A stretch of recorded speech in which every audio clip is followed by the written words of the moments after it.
Good morning student. आज बहनोई महाविद्यालय बहनोई के यूट्यूब चैनल के द्वारा आपको इनकम टैक्स के बारे में समझाया जाएगा। इनकम टैक्स एक व्यक्ति की जो इनकम होती है वो 5 हेडों को मिलाकर कुल आय बनाई जाती है, जिसमें पहला चैप्टर इनकम फ्रॉम सैलरी, वेतन से आय। दूसरा चैप्टर है आपका इनकम फ्रॉम हाउस प्रॉपर्टी, जो मकान संपत्ति से आय कहलाएगी। तीसरा है income from business and profession, व्यापार अथवा पेशे की आय। चौथा चैप्टर है आपका income from capital gain. Income from capital gain पूंजी लाभ। और पांचवा चैप्टर है अन्य साधनों से आय। अन्य साधनों से आय, इनकम फ्रॉम अदर सोर्सेज। इन पांचों हेडों की इनकम मिलाकर कुल आय का मतलब ग्रॉस टोटल इनकम, सकल वार्षिक आय निकाली जाएगी। उसके बाद 80C से लेकर 80U तक की जो कटौतियां होती हैं, इसमें से लेस कर दिया जाता है और आपके लिए सकल कुल आय में से 80C से 80U तक की कटौती घटाने के बाद कुल आय टोटल इनकम निकलेगी, जिस पर टैक्स का निर्धारण होता है। ये तो इनकम टैक्स हो गया। अब आपके लिए सबसे पहला टॉपिक आता है कि इनकम टैक्स में किस ईयर पर, किस वर्ष की आय पर टैक्स लगाया जाता है। इसके बारे में हम आपको बता रहे हैं गत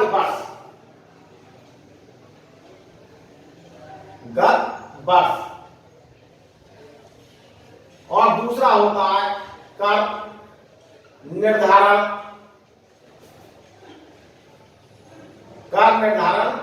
वर्ष। एक होता है आपका गत वर्ष और दूसरा होता है कर निर्धारण वर्ष। गत वर्ष की इनकम पर टैक्स का निर्धारण किया जाता है कि गत वर्ष में जो कुल इनकम हुई उस पर टैक्स का निर्धारण अगले वर्ष में किया जाता है। तो इस साल हमारा कौन सा संस्करण चल रहा है, कौन सा कर निर्धारण होगा, कौन सा गत वर्ष होगा, इसके लिए हमें जानकारी होनी चाहिए। हमारा जो गत वर्ष होगा 1 अप्रैल 2020 टू 31 मार्च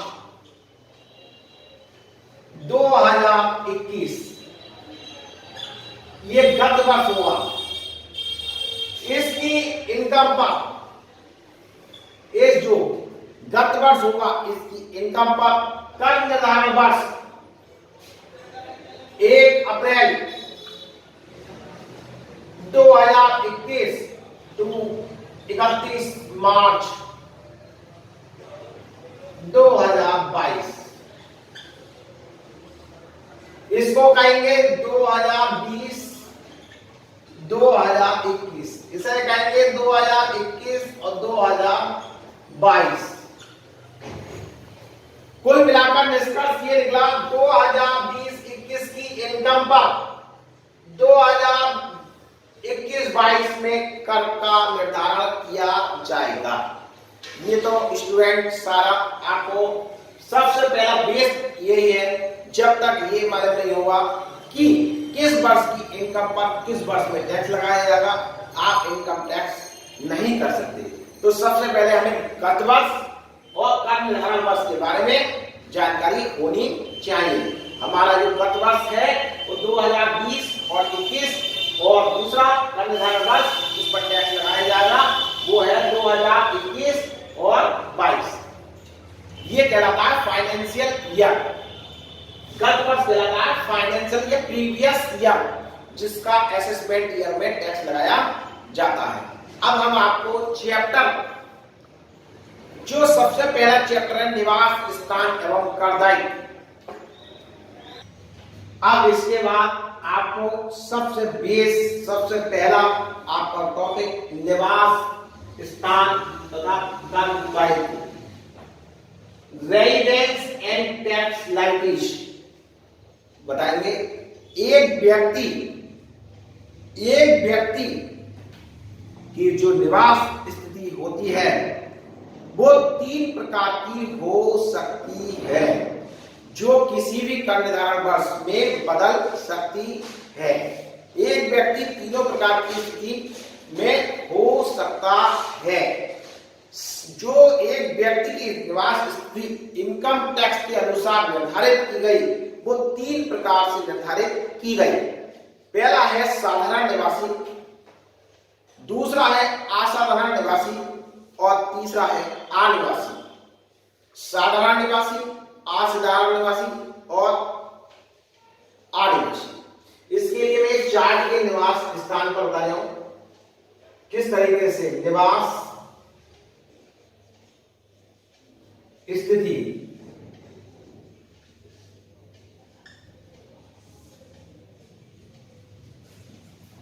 निवास स्थिति, एक व्यक्ति की जो निवास स्थिति होती है वो 3 प्रकार में कन्वर्ट होती है। एक व्यक्ति की निवास स्थिति 3 प्रकार की होती है। साधारण निवासी, साधारण निवासी। दूसरा होता है असाधारण निवासी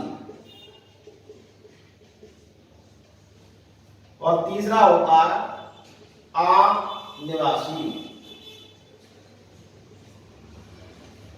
ये होता है आपका ऑर्डिनरी रेजिडेंस, ये होता है नॉट ऑर्डिनरी रेजिडेंस और ये होता है आपका नॉन रेजिडेंट। अब इसके लिए शर्त है, कौन व्यक्ति साधारण निवासी हो सकता है, कौन व्यक्ति असाधारण निवासी होगा या कौन व्यक्ति अनिवासी कहलाएगा। इसके लिए 2 शर्तें हैं, आधार शर्त और दूसरा है अतिरिक्त शर्त, अतिरिक्त शर्त। ये 2 शर्तों के आधार पर निवास स्थिति का अनुभव किया जाएगा कि आधार शर्त और अतिरिक्त शर्त। जो व्यक्ति आधार शर्त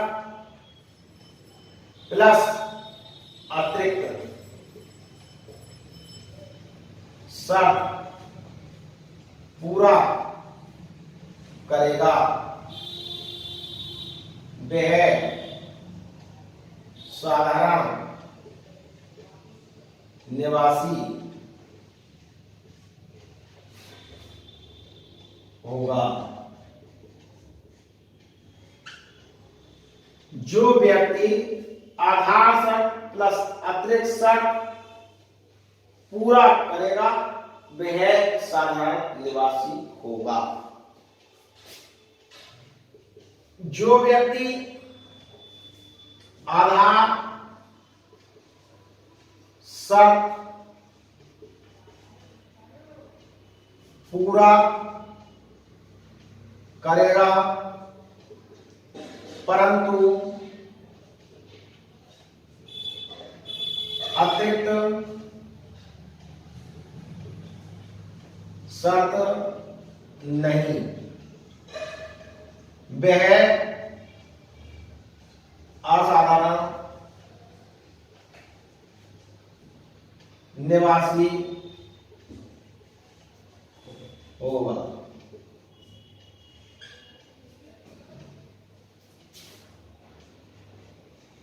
जो व्यक्ति आधार शर्त को पूरा करेगा परंतु अतिरिक्त शर्त नहीं, वह असाधारण निवासी होगा।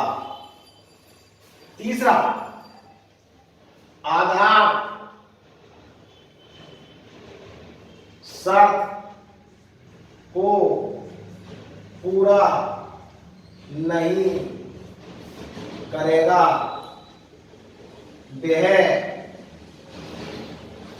अनिवासी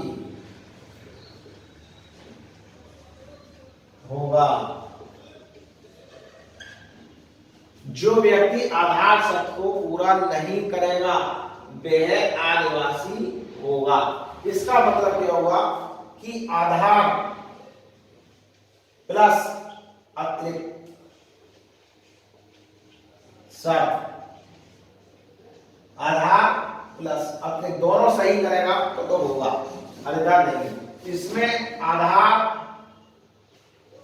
प्लस अतिरिक्त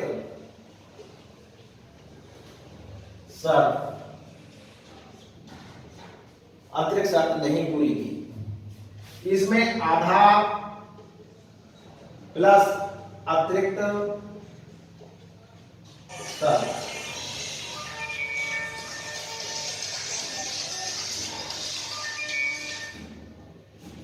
जो व्यक्ति दोनों शर्तों को पूरा नहीं करेगा वह अनिवासी होगा।